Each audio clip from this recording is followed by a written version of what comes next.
Good morning, everyone, and thank you for joining our virtual lecture with our guest speaker, Professor Joe Aldy from Harvard University, Harvard Kennedy School of Government. I'm delighted to welcome you all today, and as an introductory remark, I'm going to say a few words about our program before handing it over to our chair this morning. So our program is funded by the European European Commission in the framework of H 2020 and Mercury Action Programs. And the research that we conduct covers a wide variety of topics in energy law and climate policy.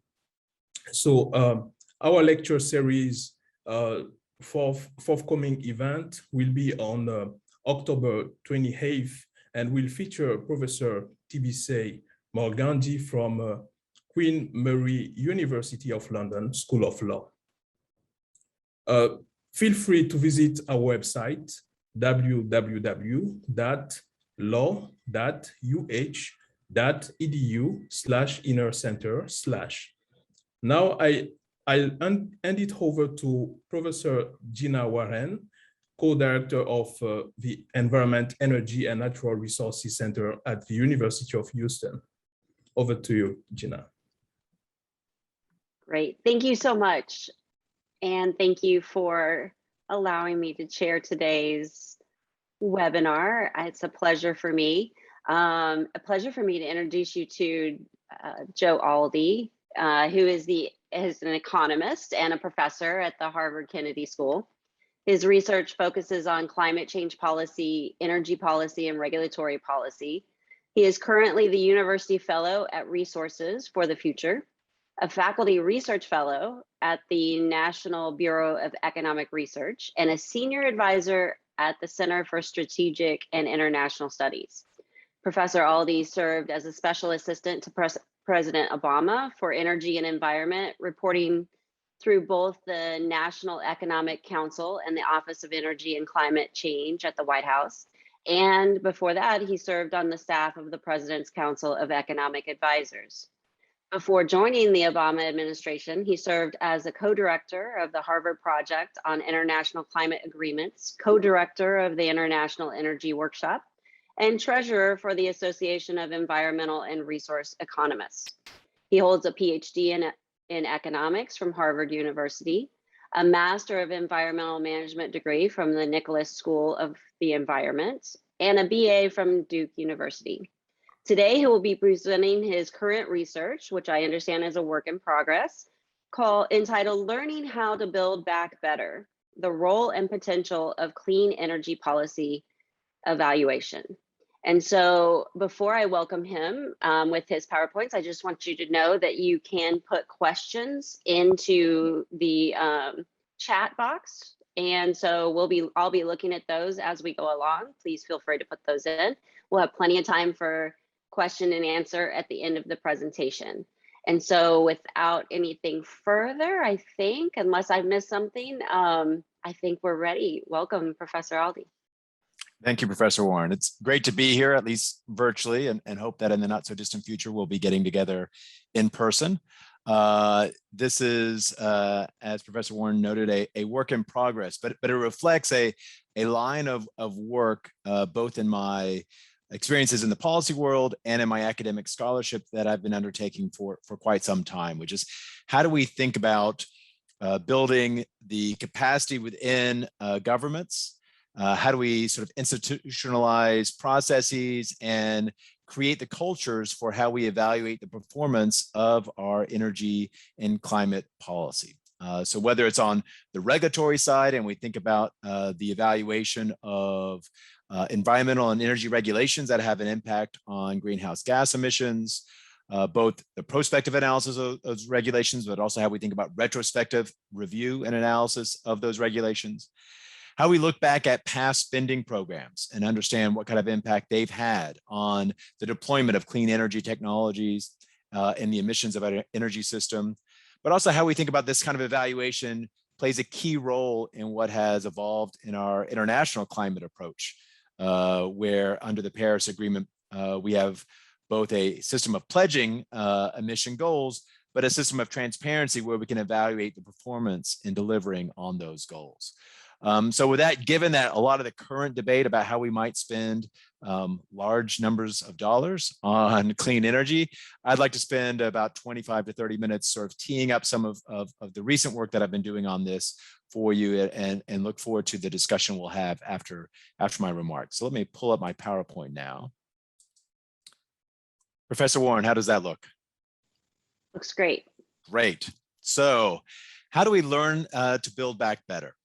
First, to provide a little bit of policy context, we've had a lot of what I would call major or really, really major clean energy spending proposals over the past, let's say, year and a half. Last year, a lot of this was a discussion about how we think about economic stimulus to address the COVID recession that can also deliver on our climate and clean energy goals. And so early in the COVID shock in March of last year, we had a lot of major environmental advocates come together, and they proposed green stimulus, a way to create jobs for, at that time when we had that major drop of nearly 20 million in employment in the spring of 2020, how to think about creating new job opportunities for those individuals by spending on energy and environmental projects. I'll note that one of the leading advocates in this original March 2020 proposal was Gina McCarthy, then the head of the Natural Resources Defense Council, now the National Climate Advisor to President Biden. We had in the spring as well, the head of the International Energy Agency, Fatih Birol, say clean energy should be at the heart of stimulus plans. And also we saw with Kristalina Georgieva, the head of the IMF, saying, we're about to deploy enormous, gigantic fiscal stimulus, and we can do it in a way that we tackle both crises, the COVID crisis and the climate crisis, at the same time. And so we saw this kind of discussion about where we're going to see major public spending to address the shortfall in economic demand because of COVID, as well as some of the supply shocks associated with COVID. But recognizing there's an opportunity here to spend money on climate and clean energy. Now, we have spent in the United States trillions of dollars to try to combat the shock from COVID, but not much of it has really focused on energy and environment or climate. We've seen, I think, sort of an evolution of the policy debate, still very large numbers of dollars being considered over the course of 2021. And now it's been more of this discussion about build back better, and really more of sort of what we might do in terms of infrastructure build out that can address our needs in combating climate change. So this was reflected earlier this year with President Biden's American Jobs Plan, and part of what's being discussed in what is I would describe, moving target with Congress on what could be in a budget reconciliation package. We've seen this with Brussels' proposal for a European Green Deal, and about how they would spend a significant amount of resources on clean energy development, some of which, say, the recent proposal for a border tax adjustment, a carbon border adjustment mechanism in the EU. The vision is that some of the revenues that might be raised by that carbon tariff could actually be dedicated towards more clean energy spending. And then we have the UK Build Back Better proposals as well, about how the UK government intends to spend money on clean energy technologies. So all this is in the context of very ambitious climate change goals that countries have set. The United States has said we're going to cut our emissions in half by 2030, the EU 55%, the UK even more, all claiming this is on a pathway to decarbonizing our economies or net zero emission goals by the year 2050, motivated by the Paris Agreement's goal to limit warming to well below 2 degrees C and aspire to limit warming to 1.5 degrees C. Some of the recent work by the IPCC suggests that if we're going to be on the track to that goal, we're likely going to need to be spending globally something on the order of several $1 trillion per year on clean energy technologies. And when we think about the current debates in Congress, they're discussing the potential of using hundreds of billions of dollars in reconciliation, maybe, on clean energy spending. That the reconciliation instructions would send nearly $200 billion to the Senate Energy and Natural Resources Committee for spending programs, but there's also a significant amount of resources that may be dedicated through the tax code that would run through Senate Finance, its counterparts in the House Ways and Means and House Energy and Commerce.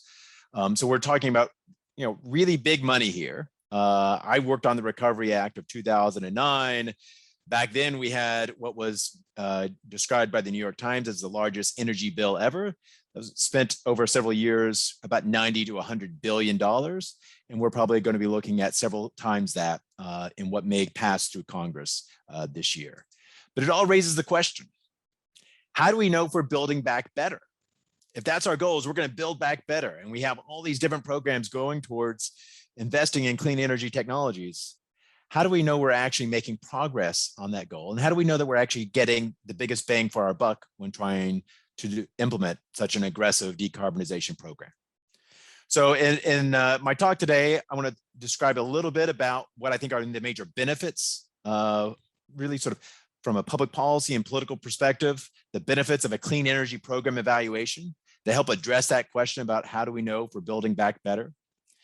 I want to then talk a little bit about some of the lessons from regulatory review, how we think about the use of analysis of our regulatory proposals, what may be some of the insights from that experience that now spans more than 4 decades in the US that we can actually bring over to how we think about evaluating major spending or use of tax expenditures for clean energy. Also recognize that there's some important parallels in terms of policy design from the 2009 Recovery Act, and talk about some of the lessons from that effort and what we did during the Recovery Act to help provide the evidence, or perhaps some of the shortcomings in our efforts to try to provide the evidence of how well some of the Recovery Act programs worked.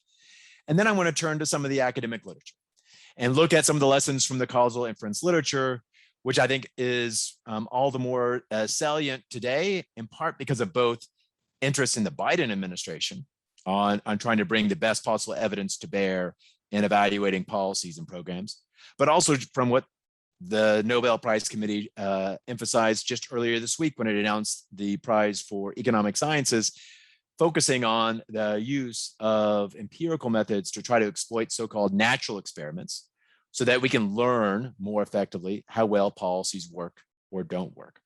And so I'll go through and draw some of the lessons from that causal inference literature, looking at 3 different tools that have been used to evaluate clean energy spending in the 2009 Recovery Act, but also talk a little bit about how they may be applied to some of the programs that we may be looking at moving forward.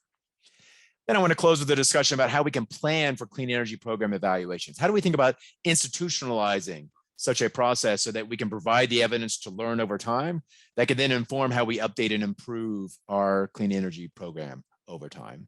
And then I'll close with a couple of comments about policy implications. So first, when we think about some of the benefits of evaluating the performance of our clean energy programs, first, I think it's just sort of this fundamental question, which we will all have when we undertake a major policy program, which is how well does it work? Does it actually delivering on our goals? Are we actually making progress towards our emission goals? Do we actually think about the other key objectives that may be characterizing our policy approach to climate change? For example, we are talking a lot more about the distributional consequences of climate change, as well as the distributional consequences of our policy approach to combating climate change.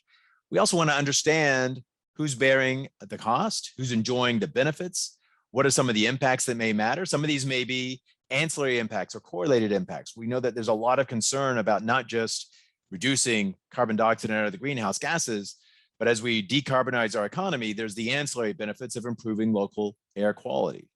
And that may help enable more and more people around the country to enjoy a healthy quality of air if we're able to reduce the pollution of those local emissions of fine particulates and precursors to ozone through our clean energy spending programs.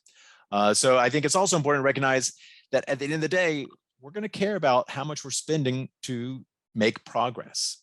This is part of what's already starting to constrain the debate in Congress on reconciliation, is a concern that we're spending a lot of money, that we're going to have a significant potential for deficit spending, and a concern about whether or not we're being effective in how we use the taxpayer dollars. Now, this is something that I think is going to be true today and true tomorrow. It's going to be true, I think, for the breadth of a political coalition that could support an ambitious decarbonization agenda. If you're able to say we're spending money wisely, we're getting the biggest bang for the buck, you're more likely to attract those who are not going to be, I think, the most zealous in combating climate change, but recognize it's a problem, but we're at least being thoughtful and constructive in our policy approach to addressing the problem. And so I think all this is going to be critical for the political support for an aggressive decarbonization agenda where clean energy spending in the near term is that first major step. I think it's something that can ensure that as we take additional steps, we'll be able to inform the updating of policy over time. We'll use this evidence to inform the policy improvement so that we can actually say, here's what works, here's what doesn't work. It may be, this is a program that's really good, we want to make it bigger.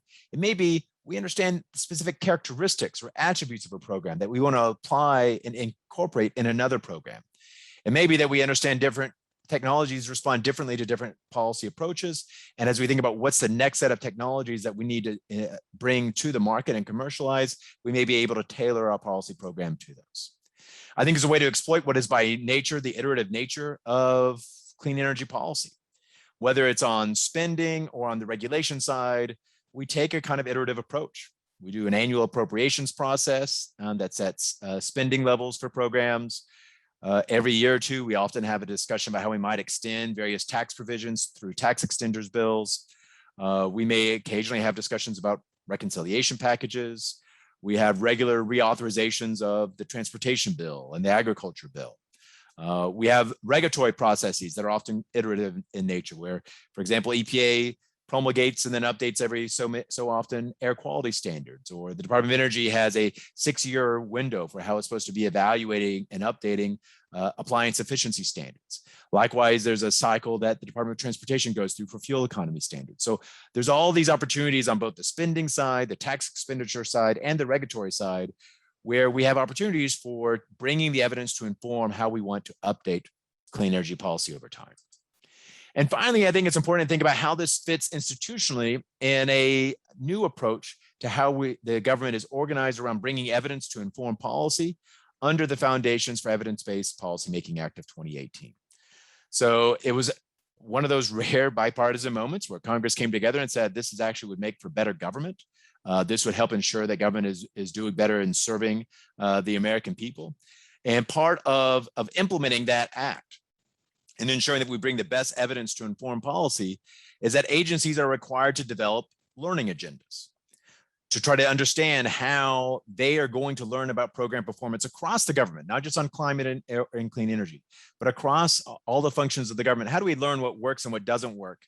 Bring that evidence to bear, how we orient that evidence towards the most important priorities for each agency, and then how we're going to use that to inform then, say, strategic planning and budget planning at the agencies. Now, the Biden administration has emphasized a whole of government approach to climate change.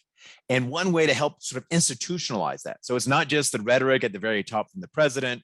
It's not just something that shows up as text in an executive order, but it's something that actually starts to influence the day-to-day operations of the career staff in the government, something that helps serve as establishing a culture and an expectation that part of what government does is evaluate, learn, and improve over time.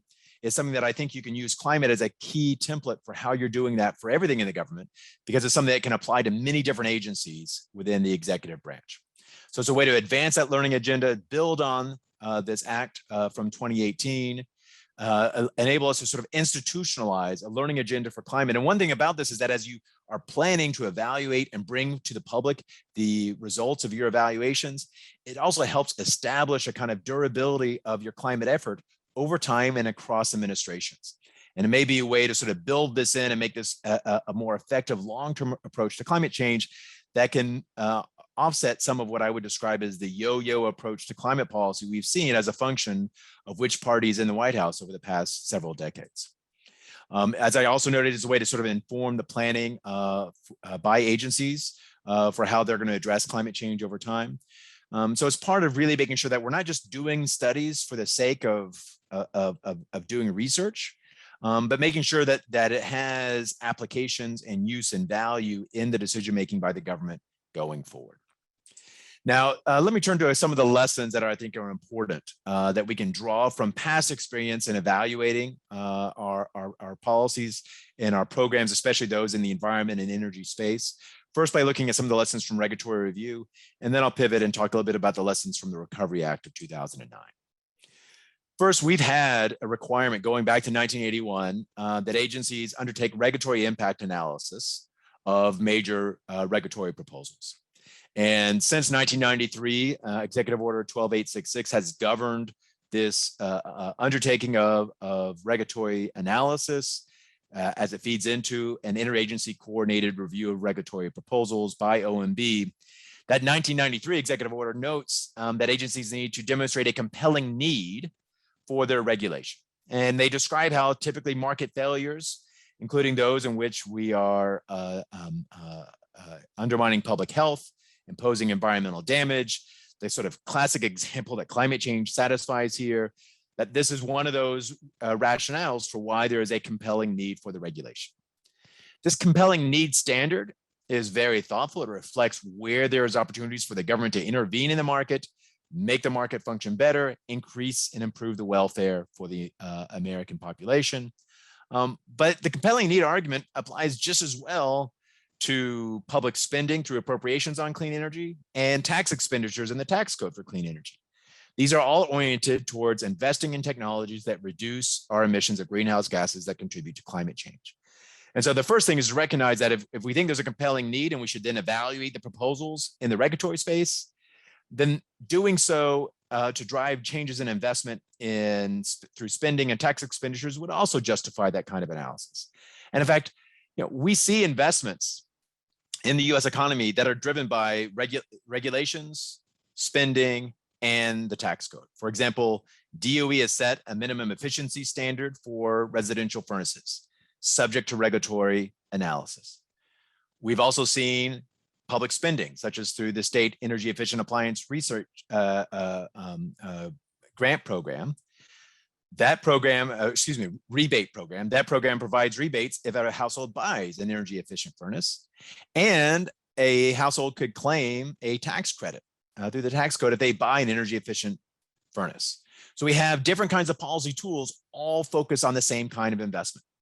We see this on the business side as well when it comes to wind power, where we've had tax credits for investing in new wind farms. We've had grant programs to support the investment in new wind farms, and the potential for wind power has played a key role with EPA Clean Air Act regulations on power plants, which of course have been tied up in the courts going back now to 2015 when EPA first promulgated the Clean Power Plan, but it was a key part of that regulatory proposal. So we see that we're driving the same kind of investment through different kinds of policy instruments. We got to bring analysis to bear on all of those instruments. Second, it's important to recognize that the agencies do a good job with prospective benefit cost analysis, especially I think at EPA, in part because we have institutionalized the procedures for how we evaluate these proposals and how we then subject those regulatory impact analyses to public comment and review by experts throughout the federal government. There's guidance from OMB that goes to all the agencies, and there's agency-specific guidance for how they conduct those analyses. That's something that'd be, I think, quite important when we think about a program evaluation framework for clean energy spending going forward. And finally, these kinds of analyses can help us in supporting the kind of iterative policy and updating, as well as some of the retrospective analysis that has been called for among the agencies. So we do have, as I already noted, a number of different approaches in regulatory policy today, where agencies have to review and update their regulations over time. So you can see how this kind of analysis can fit into that updating process. We can also see that there have been efforts, although I would note that the results have been mixed on balance, efforts across administrations to do retrospective analysis of existing regulations. There's been a lot of effort in recent years to try to improve the quality of the guidance to agencies on how to do retrospective analysis of regulations. And this kind of performance evaluation of regulations has a very clean analog to how we think about the performance evaluation of clean energy spending going forward. Let me turn now to some of the lessons from the Recovery Act of 2009. Now, this was, of course, in response to the Great Recession. We had nearly $1 trillion of spending of one form or another through either appropriated monies or through the tax code to try to create new jobs, stimulate economic demand, and try to make try to bring back the economy to its pre-recession levels. There are a couple things that I think are important, but some of these lessons here are really sort of lessons of what not to do. The Recovery Act, I think, was unprecedented in how it was generating data through reporting requirements and making those data available to the public. So really a strong emphasis on transparency. You could find information on any grant recipient under the Recovery Act on an agency-specific website, or to go to recovery.gov, find out when they received the monies, what kind of project it was for, had they used all the monies, et cetera. So the challenge, though, is some of the information that we were requiring wasn't all that useful. We asked people, how many jobs are you creating? Well, asking a recipient of a grant how many jobs they're creating, especially when employment is not necessarily sort of focal on their mind, they may be thinking more about how am I going to spend this money, say, to invest in a new energy generating facility. You get noisy estimates. And in fact, when it came time for the administration to estimate the job impacts of the Recovery Act, they never relied on those voluntarily reported estimates of job creation. What we also found is that some of this reporting requirements were cumbersome. You had sort of conflicting requirements between OMB reporting and agency-specific reporting. But I think it's also important that we weren't collecting and reporting all the data that could really be helpful. In the clean energy space, we spent nearly $100 billion. A meaningful fraction of that, probably on the order of more than a third of that, went through the tax code. There was no public dissemination of tax credits that were being claimed for clean energy under the Recovery Act. So we had really detailed information on the grants, but nothing on tax credits, even in cases where we gave a specific project, a specific kind of project, like building a wind farm or installing solar panels. You had a choice of a grant program that would pay for 30% of your investment costs, or a tax credit that would pay for 30% of your investment costs. So these instruments were effectively equivalent, one subject to a lot of transparency, one hidden behind existing tax confidentiality regulations. So I think there may be value in how we think about making some of those tax data available so we can better understand the implications of using the tax code to drive clean energy investment. The other thing I think is important, and I'm going to show a couple of graphics here in a moment, is that we really failed to evaluate the causal impacts of clean energy programs. Typically, what would happen is if you'd go to an agency that implemented a clean energy program, what you would get would be, say, a measure of program participation. 1.8 million households claimed rebates for energy efficient appliances. They estimated the savings from that to say, here's how much less their refrigerators are using to consume electricity than the old refrigerator they had. And as I'll describe in a moment, that's the wrong counterfactual.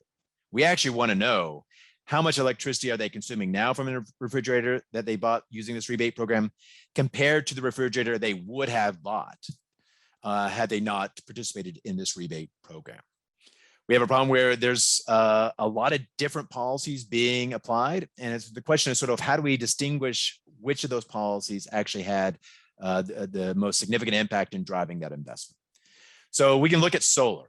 Solar has been an incredible success story in the United States. The solar power installed in the US today is 100 times what it was before the Recovery Act was passed. This figure here is showing for utility scale solar, which is about half the solar capacity in the United States. The other half is rooftop solar. But for utility installed solar, you can see what was forecast by the Energy Information Administration, the statistics office within the Department of Energy. That's the kind of dashed line that just doesn't show much growth going out to 2020 on the bottom. And then seeing this huge increase after that vertical line, which represents the passage of the Recovery Act, this huge increase in installed solar. We've seen the cost of solar technology come down quite dramatically. The challenge is we use a lot of different policies to promote solar. So how do we think about attributing this growth in solar capacity to any specific policy? We extended the investment tax credit, the ITC, in 2008, in October of that year, as a part of the TARP bill, if you recall TARP from back in the day to try to deal with the economic crisis. We also provided grants in lieu of tax credits, the so-called Section 1603 grants that were very popular. Tens of billions of dollars dedicated towards solar power through this program over its lifetime. You could also claim accelerated depreciation benefits if you installed solar under the 1986 tax reform. That's probably equal to about 10% of the investment cost. You have Section 1705 loan guarantees. Again, probably worth on average about another 10% of the costs that focus on large utility scale solar projects. A lot of these solar power facilities are selling power into states with renewable portfolio standards or CO2 cap and trade programs, which means they can get above market rates in their contracts when they're selling power into those markets. There's net metering at the local level. There's also federal R&D spending that helps reduce costs. There's even the potential for us to think about the spillovers from either very generous subsidies on the demand side for solar power in Germany back in the aughts, or for that matter, very generous supply subsidies in China over the past decade. All these are factors that have probably contributed to the incredible growth of solar, it's a challenge to sort of identify, well, which one was most important. And part of this is related to the question too about how do we think about having, for a given investment, multiple subsidies. So this table here is for all the projects that received a Section 1705 loan guarantee from the Department of Energy. So under the Recovery Act, the Department of Energy could provide a guarantee on the debt that you would raise for a major project. And you can think about that guarantee as a kind of insurance. But the insurance premium is being paid by the government, not by the company that's building the project. So it is effectively subsidizing the project because what it does is that by assuring the lender that they're going to be paid back for their loan, they're going to offer a lower interest rate on that loan to the project developer. So we had about 25 major projects claim and receive a loan guarantee from the Department of Energy. The thing is, they all claimed multiple subsidies through the tax code. So they all were eligible for accelerated depreciation. Many of these projects claimed the Section 1603 grant in lieu of a tax credit. So instead of claiming an investment tax credit or a production tax credit, they could claim this grant that was equal to 30% of their investment cost. Some of those that were manufacturing facilities claimed the 48C manufacturing, clean energy manufacturing tax credit that was also equal to 30% of investment cost. A number of these projects claimed state tax credits, and they were able to sell power into markets that were subject to either a state renewable portfolio standard, which is true of most of the projects, or a state cap and trade program. There's also a few other miscellaneous state grant programs that also subsidize these projects. Now, if you were to go to the Department of Energy's website about the 1705 loan guarantee program, it reads as if every single one of these projects occurred only because of the 1705 program. In fact, for that matter, you could go to the Treasury website that talks about the 1603 grant program, and their numbers would also suggest the same thing, even though some projects are claiming both. So I think it's something where it's important for us to think about both how we layer on these different kinds of policies, but how we're going to evaluate which ones really matter the most for driving clean energy deployment. So instead of just saying we're going to count everything that goes into, every project that claims a program, we need to think through the counterfactual. And so for that, it's valuable to then think about the lessons from the causal inference literature. Now, just this week, when the Nobel Prize Committee announced the 3 recipients for the prize in economics, their press release opens with, "Natural experiments help us answer important questions for society." And while a lot of the literature that the 3 recipients contributed to is not related to climate and clean energy, the methods are very much on point for how we could go forward in evaluating our clean energy programs. So one is we can think about ways in which we can mimic this kind of gold standard for evaluation that we see, say, in the medical sciences. So you think about with a vaccine, when we want to sort of figure out if a vaccine works, we do a randomized controlled trial. That sort of experiment is sort of the gold standard. We get a population of individuals who are going to participate in the trial, and we randomly assign some the treatment. They actually get a vaccine shot in their arm, and the other part are randomized into control, and they get a placebo, sugar water shot into the arm, and we follow them to see what's the difference in, say, infections or hospital admissions between these 2 treated and control populations. So there's ways in which we can look at the design of policies that may have some kind of variation that kind of mimics this randomization. So what we call sort of natural experiments or quasi-random experiments. And that this variation sort of looks like a randomized control trial. And it's that kind of variation that we can use to try to evaluate and assess what is the causal impact of a policy. How does that policy cause an outcome we care about? How much incremental or marginal investment in an energy efficient appliance or in wind power or solar panels did we realize from a clean energy program? So when we sort of look at some of the literature here, let me sort of note 3 major categories of methods and their illustrations and where they've been applied to Recovery Act clean energy programs. First is with the Weatherization Assistance Program. So this is a program that spent nearly $5 billion to help weatherize the homes of low-income households under the Recovery Act. Now, one challenge is that you could say, why don't you just run a randomized control trial? We'll make some people eligible for the program and some people not. Well, that doesn't seem very fair.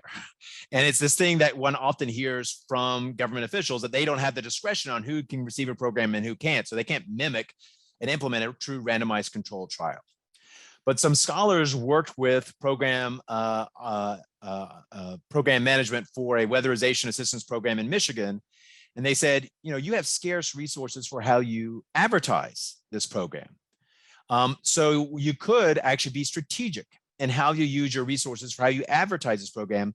And we might randomize who's encouraged to participate in the program. So you're still using the same eligibility criteria. Anyone, it's a means tested program. So anyone under the income threshold in that state is eligible if they're a homeowner for weatherization assistance, but you randomize who actually gets encouraged, who gets information about why this program could be beneficial, and who gets technical assistance for completing the paperwork to participate in the program, and those who don't. So they're able to use this program, use this randomization to actually create then a kind of treated group and a control group to evaluate what are the benefits to this weatherization program. And one thing that they found is that the energy savings are substantially less than half of what was estimated through engineering analysis. And the nice thing about this research is not just that they said, well, the program doesn't work quite as well as we thought. It then spawned future research by other scholars to really drill down and try to understand and to use some big data and some machine learning techniques to figure out, when we really look at all these projects, what's causing us to fail to realize that potential. Some of it is, I think, some of the biases in the engineering models that they've shown in this research, but some of it is just that there's variation in the quality of contractors. And if you've ever actually hired a contractor to do work at your home, you probably know some contractors are better than others. And that's something that we definitely see here with the implementation of the weatherization assistance program. But we're able to sort of build on this kind of foundation to drill down and figure out what works and what doesn't work. And actually training of weatherization contractors is one way to help improve the performance of the program going forward. A second approach has been to use so-called regression discontinuity methods to evaluate the Small Business Innovation Research Grant Program. So this is a program that applies throughout the federal government. The Department of Energy received under the Recovery Act of 2009 some money that went into this program. Past program evaluations of innovation have had a problem. They've only been able to observe the winners. And so it's hard to say, well, what would have happened in the absence of this program? Because maybe a winner was going to be a winner in delivering some new innovation, even if they didn't have the support from the government. So what Sabrina Howell did in her research was to actually work with the Department of Energy, and she had the rankings of all the participants in each of their grant competitions. And she actually had data over almost 2 decades of hundreds of grant competitions. So not just the Recovery Act period, but spanning more years. And she was able to look at and compare the lowest ranked winner of a grant, because you typically had 3, 4, or 5 winners within each grant competition. So she looked at that lowest ranked winner and compared it to the highest ranked loser. Because you recognize that the agency, when they're deciding how many grants to give, they're drawing a line on where you're going to have that cutoff on who's a winner and who is not going to be a recipient of the grant. And by comparing that lowest ranked winner and highest ranked loser, you're really making a comparison of 2 proposals that are very similar, at least ex ante, because they were so close. And in fact, in some competitions, because of the arbitrary nature of how they made funding decisions, someone who might have been ranked 4th and a winner in this competition and someone ranked 5th in that competition is a loser. In another competition, they may have both been losers. And still in another competition, they may have both been winners. And so that kind of arbitrariness actually works from an evaluation standpoint. It creates that kind of randomness that you need. And she's able to use that in a way. And by looking at the losers, able to say, hey, we can see an impact on patenting, where the grant recipients increase their patenting and the quality of their patenting when we think about citation counts by about 30%. They also doubled their likelihood of receiving future private financing from VCs. So it also helped illustrate how these programs help promote the commercialability of these technologies going forward. This is something that can be used for any kind of grant program that is competitive, or for that matter, say a competitive tax program like the 48C Clean Energy Manufacturing Tax Credit, something that is being considered right now in Congress as a part of the reconciliation debate. And then finally, and this has been kind of the most common bread and butter approach to evaluating policies, especially policies that are implemented in different ways across the states, the so-called difference in differences. We can think about this as just exploiting the laboratory of democracy that are the states. So it's recognizing that states may receive resources in this context for the State Energy Efficient Appliance Rebate Program. Every state, based on a formula, received money from the federal government under the Recovery Act to provide rebates for Energy Star rated appliances. Now, the states had a lot of discretion. They varied which appliances were eligible. They varied how large the rebates were. They varied when their programs began. And that meant a given state program, when it's operating, could be thought of as the treatment. And any other state at the time that did not have a program operating at the time could serve as the control for comparing to that treatment.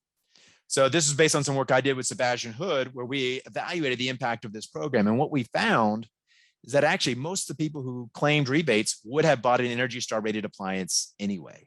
They were shifting over a short period of time, over several weeks, the timing of when they bought an appliance so that they could claim the rebate.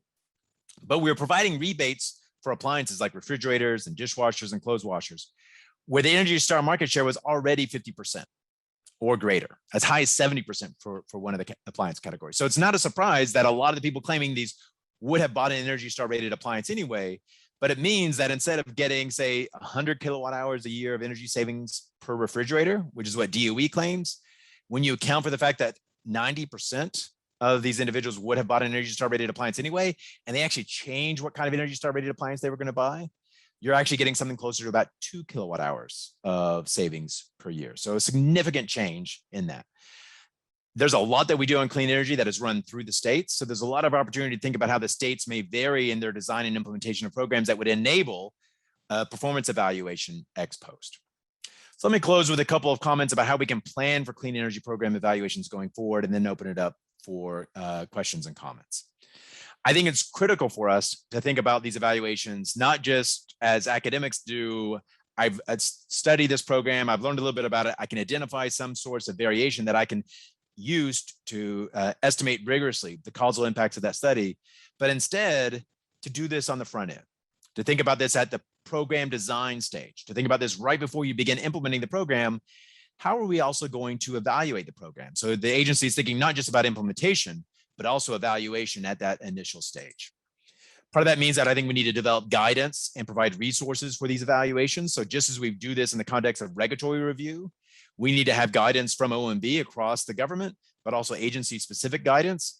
That's also going to lower the cost each time for when an evaluation team needs to develop a new strategy and a data collection protocol for a given program. They've already got this kind of guidance. They may already have templates for how to do that. That's going to make it much easier for them to go forward and develop an evaluation strategy for a new program. It's also important to provide resources. This isn't that expensive compared to the hundreds of billions of dollars we want to spend. But it does help when you tell an agency that's often complaining about scarce resources to say, want you to do this, say the White House saying this, and we're going to make sure that you are appropriated monies to do that. Second, it's important to think through the priority outcomes that need to be evaluated. And some of this can come from the agency's learning agenda to say, here are those priority objectives we have as that characterize the mission of our agency. And here's how we're going to evaluate those in the context of these programs. It may also be important to figure out which policies and programs have the greatest learning potential and prioritize those and target your resources on those first. So in regulatory review, we only do that for the largest regulations, so-called major regulations. That's because we think the learning potential is probably greater there. So you may want to focus this on your largest programs. So even just small changes and tweaks might have significant returns to society. You might also do it in cases where you think there's opportunities for spillovers to other programs, so that what you learn on this program could help you inform another program going forward. Next, I think it's important to think about how you actually develop and publicize your evaluation plans and your data protocols. A key thing that I want to stress here is that too often we just collect data on who participates in our programs or who's covered by our regulations. That's basically just saying I'm collecting data on the treated, and it's not very informative for how you want to do an evaluation, where you need to have some kind of credible basis for a counterfactual, some population of either individuals or businesses who you would call your control group. In the context of the appliance rebate program that Sebastian and I studied, we actually had transaction level detail on every single one of the 1.7 million plus appliance rebates that DOE issued through the states. And we learned very quickly that wasn't going to work for our analysis. So we actually went to a brick and mortar retailer and had all of their transactions for 5 years on appliances, and were able to integrate that with information on the state rebate programs, so we could actually understand how the market evolved in response to the rebate programs by looking at both the claimants and the non-claimants of rebates. So it's important when we think about the data collection here. What are the data we need to collect as the government, or how do we partner with the private sector where a lot of the data are already being collected? so that we can then conduct our analysis. So I think it's important, especially as we have more and more big data out there, how to be creative in getting the data we need for evaluation, and how we build partnerships across the government where we may want to work with different government agencies, but also how we might partner with the private sector. We need to ensure the evaluation plan transparency. And that means going public with a proposed plan before the program is even being implemented. That's an opportunity to get feedback from experts in program evaluation, get feedback from those who might be providing data to say, does this make sense? Is this feasible? Is this something we can actually do? And then also commit to when you're going to do the analysis and make it public. And that way you're going to reduce the kind of incentives that are naturally going to occur in agencies. Agencies don't like to say, we implemented a bad program. So sometimes they might have an incentive to try to make a program look better than it may have done in practice. And that means they focus on measures that aren't really the causal impacts of a program. It may just be on, here's the number of people who claimed rebates. And that's actually not getting at what we care about and what's related to the mission and the clean energy agenda, which is how much did we actually improve energy efficiency? How much did we actually reduce our carbon emissions because of that? And so making a plan public at the onset makes it easier for you to then implement a credible evaluation down the line. And this is very similar to what we're seeing more and more in research of so-called pre-analysis plans, where we say, here's the randomized control trial we're going to do as a part of our research study. Here is how we plan on evaluating it. Here are the outcomes we're focusing on. And we're making that public before we even start our study to reduce the possibility that there might be a bit of data mining and other kind of risk of analysis that's not quite on the level when it comes time to do the research. And finally, all these program evaluations become inputs and components of what is the agency's learning agenda. The program evaluation is spelled out by OMB as being a key component of learning agendas. It's how you actually bring the evidence to inform how agencies are learning about their progress and delivering on their mission and how they're going to update their efforts going forward. And so this needs to be a key component of that as well. So let me close there. Let me just make a couple quick comments on policy implications. First, I think that evidence is going to be a key foundation for more effective clean energy and climate policy. We do need to learn how to build back better. The goals of decarbonization are incredibly ambitious. Some things are going to work better than we thought. Some things are going to work worse than we thought. We don't really know that right now, but we need to, I think, institutionalize a way of learning about those successes so that we can amplify them going forward. I think we may see this informing, to say, the design of a carbon border adjustment. In fact, some of what I've described would be very valuable to a current proposal by Senator Coons and Congressman Peters for a carbon border adjustment in the United States, where we need to evaluate our current suite of policies to understand what is effectively the shadow price of carbon on US manufacturing that we might then compare with the effective price on carbon that their competitors from around the world are facing. It would be an input to the Paris Agreement's Article 13 transparency. So this is where countries are supposed to submit information about how they're performing and delivering on their emission mitigation goals. This kind of analysis could be quite informative for that kind of reporting requirement. And we can think about ways in which we might export our policy successes to other countries so that you can say, here's a policy that works, here's why, here's the evidence. That makes a more compelling argument for why other countries may be able to adopt those successful policies, which may enable them to take on more ambitious decarbonization strategies of their own going forward. So with that, let me say thank you. Appreciate the opportunity to be here, and let me open it up for any questions and comments you may have. Great. Thank you so much. That was fantastic. I'm just going to reclaim the host really fast here. Okay. So I have so many things that I would love to talk to you about, and I know that it's limited in time.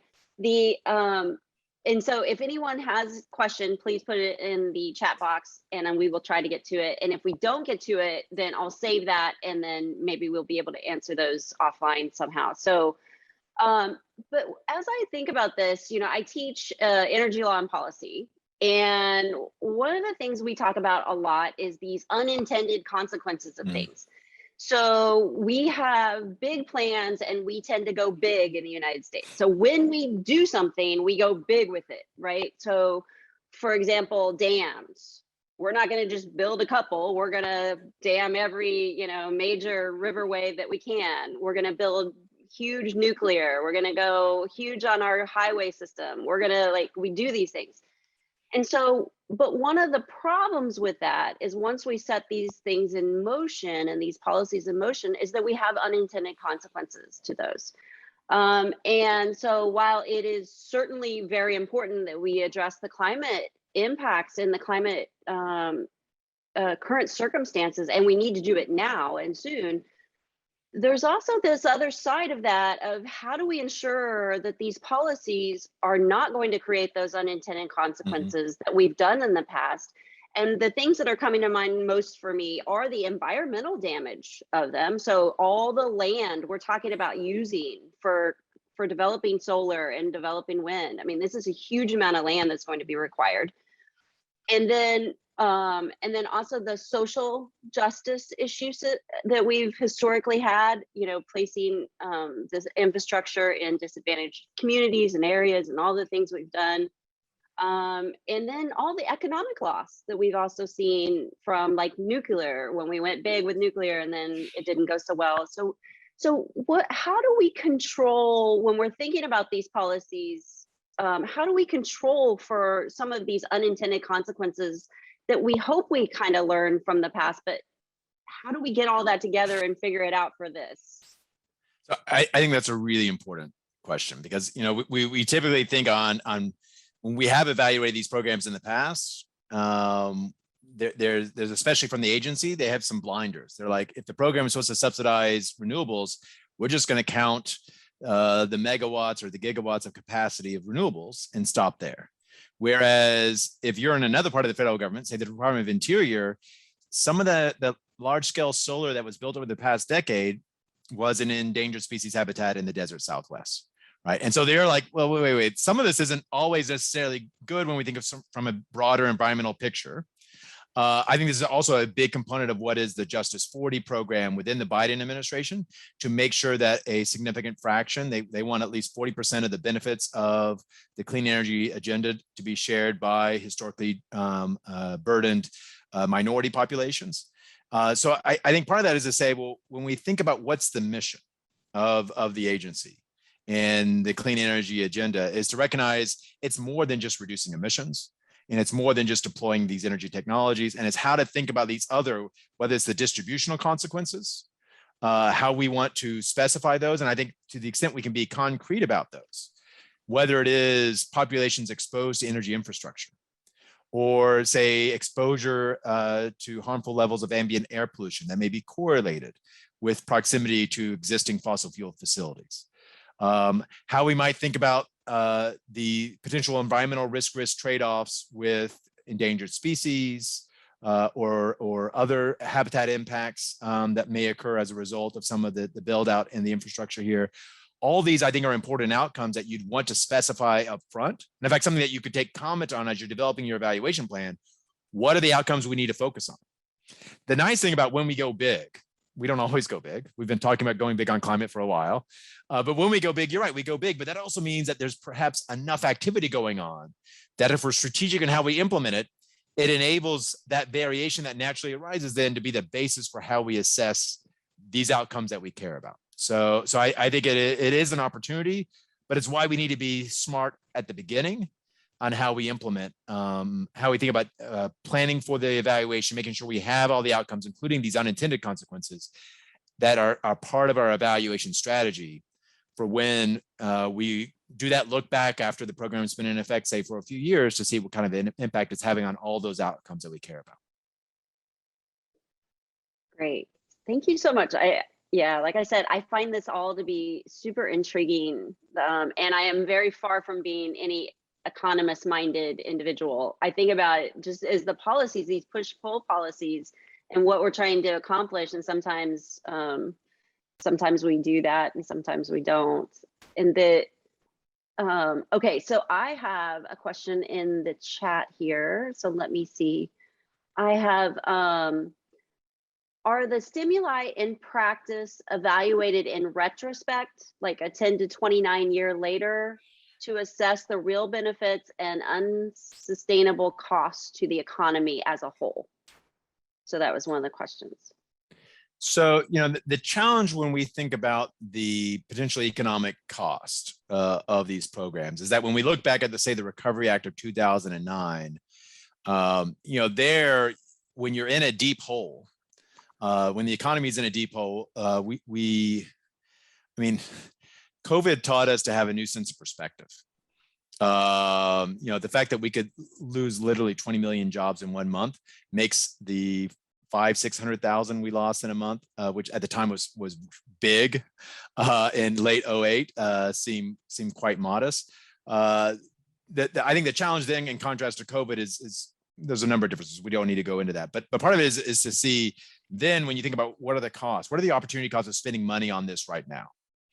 And when you're in a deep recession, that's the time you actually want to do deficit spending. You want to bring money that you would be spending in the future and bring it to the current period when there's not enough economic activity. And that would help create jobs, that actually increases the welfare of society. We'd rather see kind of smoother economic growth than big ups and downs. Those big swings impose a lot of economic harm when we're in the trough, in those deep swings. And so the idea is to say, we're going to spend more money now. That means we're going to issue more bonds, deficit spending now. We'll pay back those bonds in the future when the economy is doing a lot better. And that'll allow us to sort of smooth things out. We're at a period in time now where we're not as worried about economic stimulus on a broad-based. I think we still have different sectors of the economy that are hurt because of COVID. I share the view that many economists have, that the best way to stimulate economic activity during the COVID era is to manage effectively COVID. There would still be some value in stimulating some economic activity, but what we're really thinking about is, I think, what would be a longer term infrastructure build. And so it's not so much, this sort of macroeconomic policy, which is what the 2009 Recovery Act was, but really more of how you do sort of near-term infrastructure investment that's going to either A, make you more resilient to climate change, or be this foundation for this aggressive decarbonization strategy. The upside is that right now, it's not that expensive to borrow money as the federal government. So when we sort of think about what are the economic costs of doing this, they don't look all that great. And the other question, though, is how we think about this, what are going to be the benefits of reducing the climate change risk? And this is something that I think macroeconomists are focusing more and more on. I think it says something that the Federal Reserve is spending more and more time thinking about these issues. Treasury is spending more and more time about these issues. So it's a bit complicated to say, how do we evaluate the economic cost? We are talking about spending a lot of money. It is in an energy system where the private sector already spends a lot of money every year. So part of what we're trying to do is leverage existing investment decisions, but making them lower or zero carbon. But in order to sort of evaluate, is this sort of affordable? Or is this good investment? I think we need to assess, what do we think are the economic returns of reducing our emissions of CO2? And that's where we could bring in, say, the measure of the social cost of carbon, other kinds of measures about how we evaluate the economic benefits of reducing our emissions that are already being used, say, in regulatory evaluations in the federal government. All right. Well, I see that it just turned 11. So unfortunately, I think we might be out of time. I'll turn it back over to Albert. You want to give closing remarks? Yes, very quickly. I'm just gonna say that on October 28th, we'll have Professor Tibisay Morgandi from Queen Mary University of London School of Law, who is gonna talk about an energy-related issue. So that's all. Thank you very much.